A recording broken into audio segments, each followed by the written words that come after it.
السلام عليكم، مرحبا بكم في هذا الملخص. فريق الرجاء البيضاوي وبعد سلسلة من النتائج السلبية اليوم كيفوز في البطولة الوطنية أمام حسنية أكادير بجوج ديال الأهداف مقابل هدف واحد.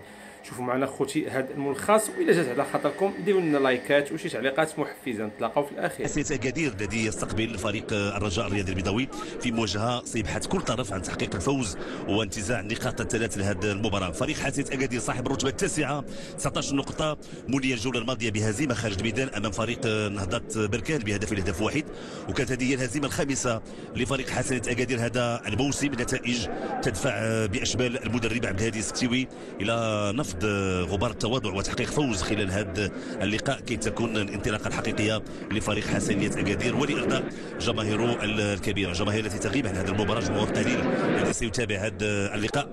فريق الرجاء الرياضي البيضاوي طويلة كل هدوء، زروني محاولة الدخول داخل منطقة الجزاء، الحكم كيقوم تمكن من استرجاع الكرة، دخول داخل منطقة الجزاء. محمد بوركسوت كتضيع من الكرة بعد مرور 11 جولة، سجل فقط 9 ديال الأهداف اللي بامكانه انه يكونوا امام المرمى. على باقي اللاعبين تلعبات الكره، هذه فرصه محاوله نوف العزروني. المباريات الاخيره 5 تعادلات متتاليه الرجاء خلال الجولات الاخيره. هنا خطا امام الدفاع الحسن الجديدي في تم الساعه السادسه. بدأ فريق الرجاء نفاذ يرفع الكره داخل منطقه الجزاء، تدخل ممتاز ديال محمد بوركسوت، تمريره داخل منطقه الجزاء مشات طويله. نتابع هذه الفرصه والمحاوله، تمريره ديال محمد بوركسوت منطقه الجزاء بواسطه اللاعب بخاش، محمد بخاش تمكن بشكل جيد. نتابع محمد بخاش، فهد بن دحمان على المستوى الجيد. هذه فرصه لفائده فريق حسن اكادير الراسيه، الهدف هدف اول لفائده فريق حسنيه اكادير. جويس كاتالوندي ارتقاء يضع الكرة في الشباك، هدف أول لفائدة فريق حسنية أكادير. تمريرة من الجهة اليمنى جويس، الفوز إذا هدف صحيح على مستوى الدفاع ديال فريق الرجاء. كاتالوندي هدف ثاني قادم، كرة جويس كاتالوندي تسرع في الكرة الأخيرة، كان بإمكانه التركيز يكون أكبر، مازال محتفظ بها كيمرر عند اللاعب آدم النفاتي. تدخل والكرة من ليساندونز والرجاء في مواجهة فريق مدينة إونيون الكونغولي والممرات من أجل إضافة هدف ثاني. هذه فرصة محاولات في المدن. في البداية طلب مواصلة اللقاء، الكلمة الجناني هو اللي قاد الفريق واللي حقق آدم النفاتي. هذه فرصة في فريق الرجاء، آدم النفاتي كيمرر كرة عرضية، تدخل الدفاع من الشماخ خدا الكرة، هذه رفعها داخل منطقة صابر بوغرين. هذه فرصة محاولة آدم النفاتي، تدخل صابر بوغرين، تمريرة في اتجاه اللاعب آدم النفاتي، تدخل رفعت الكرة في القائمة التالي آدم النفاتي. عبد الكريم بعدي تدخل، حاولوا سنتابع الصورة.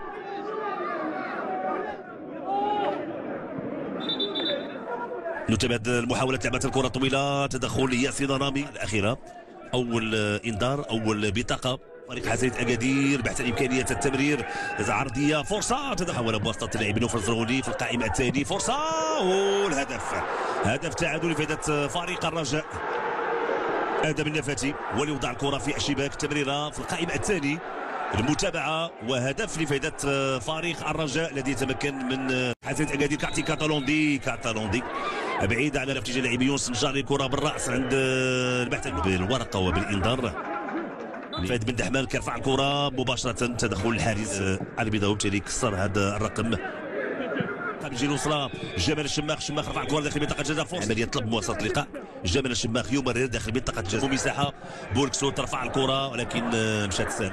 تمريرة محمد بوركسوت، بخاش كينتظر المساندة، هناك انطلاقة، فرصة محاولة اتجاه اللاعب يوسف النجاري، كرة بعيدة. الفريقين هناك تنافس على مستوى أرضية الملعب. نتابع هذا الاحتكاك نفاتي تمريرة داخل منطقة الجزاء، تدخل وإبعاد، خرجت الكرة من رجل يوسف النجاري مستوى الجيل الوسطى. هذه فرصة محاولة انطلاقة ديال آدم النفاتي، تدخل حكم النفاتي، تمرير عن صابر بوغرين. هذه فرصة تسديدة عرضية لآدم النفاتي، انطلق آدم النفاتي، تمكن من تعديل كفة في حدود الدقيقة 35. مشات كرة عند عبد الله خفيفي داخل منطقة الجزاء، هذه فرصة تسديدة عرضية، تدخل عبد الله خفيفي يسدد وتدخل النجاري، تسديدة، تدخل الدفاع، خطورة وإبعاد، كان تدخل ديال أحسن نبي وياسين رامي بسرعة. هذه فرصة محاولة تسديدة، تدخل الحارس. فاتي يرفع الكره الراسيه ديال يونس النجاري. هذه فرصه دائما الخطوره متواصله والهدف هدف ثاني لفائده فريق الرجاء بواسطه اللاعب يونس النجاري. لاحظوا رده فعل ديال الحارس هشام المجلي لانه كان هناك فراغ على مستوى الدفاع ديال فريق حسنية اكادير. يستغل سينتظر تاكيد او الغاء الهدف بدايه فريق الرجاء. جوج الاهداف مقابل بوكري. تمرير عند اللاعب يونس النجاري. هناك تغطيه حاضره من اصالبي. فرصه ومحاوله ادم النفاتي داخل منطقه جزاء. فرصه لعبت الكره داخل منطقه جزاء. خروج هشام المجهد كيلعب بعد الكره. نتابع من جديد تدخل هشام المجهد. كانت محاوله اضافه هدف ثالث. نتابع هذا تدخل الحارس انس نيتي في الكره الرسميه. هذه فرصه محاوله داخل منطقه الجزاء. هذه فرصه تدخل الحارس دائما خطوره متواصله. الكره الاخيره يتدخل ويبعد الخطوره ثم عبد الكريم بعدي. رفعت الكره الراسيه تدخل ابعاد الخطوره. تمرير عند اللاعب هلال الفردوسي في اتجاه اللاعب عبد الكريم بعدي بالراس داخل منطقه الجاري. ولا لفائده فريق الرجاء ادم النفاتي.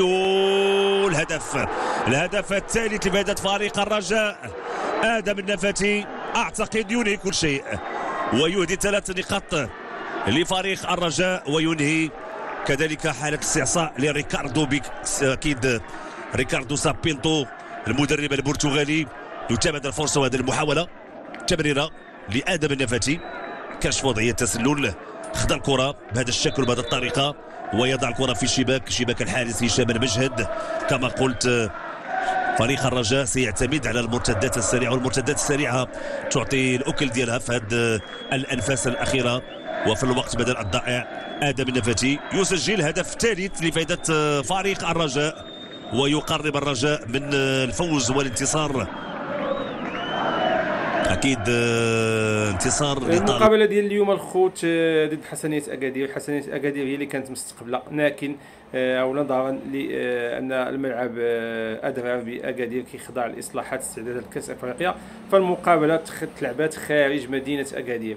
فريق الرجاء البيضاوي اللي كان منهزم في الشوط الاول او في الدقيقه 12 بهدف 1-0 تدارك الموقف وسجل هدف التعادل في الشوط الاول في حين الهدف الثاني تسجل في الشوط الثاني وكان بامكان فريق الرجاء البيضاوي يسجل اكثر من هدف. مقابله تقنيا لا باس بها ما كتلقاش دوك المستويات الكبيره اللي كنا كنتمناو من المقابلات ما بين الرجاء وحسنية اكادير واللي فايت كنا كنشوفوا مستويات عاليه في دورات سابقه. لكن كنظن ان حتى حسنية اكادير اللي ما لعبش في الميدان ديالو امام الجماهير ديالو ربما كانت نقطه سلبيه لحاله دون توهج الفريق. وكيبقى فريق الرجاء البيضاوي من الفروق الكبرى بطبيعه الحال. فريق الرجاء البيضاوي اللي معروف عالميا واللي شارك في كاس العالم وفاز بعصا الابطال الافريقيه عدد كذا مره وفاز بكاس الاتحاد الافريقي. ففريق الرجاء البيضاوي رغم انه كيكون في مستويات ماشي اللي كيستحقها لكن كيبقى دائما اسم فريق الرجاء البيضاوي حاضر بتقليف اي مقابله كيلعبها سواء في البطوله الوطنيه او لا في الكؤوس الافريقيه. نتمنوا صحوه جديده لهذا الفريق الاخضر. بطبيعه الحال السنه الماضيه فاز بالدوري وفاز بكاس العرش. لحد الان ما كنشوفوش داك الفريق اللي شفنا السنه اللي فات خصوصا من ناحيه النتائج. اما حتى المستوى التقني ديال فريق الرجاء السنه اللي فات ما كانش واحد المستوى اللي كبير بزاف باش نكونوا صراحه لكن النتائج كانت حاضره. خوتي خواتاتي شكرا لكم على المتابعه. تحياتي لكم والسلام عليكم.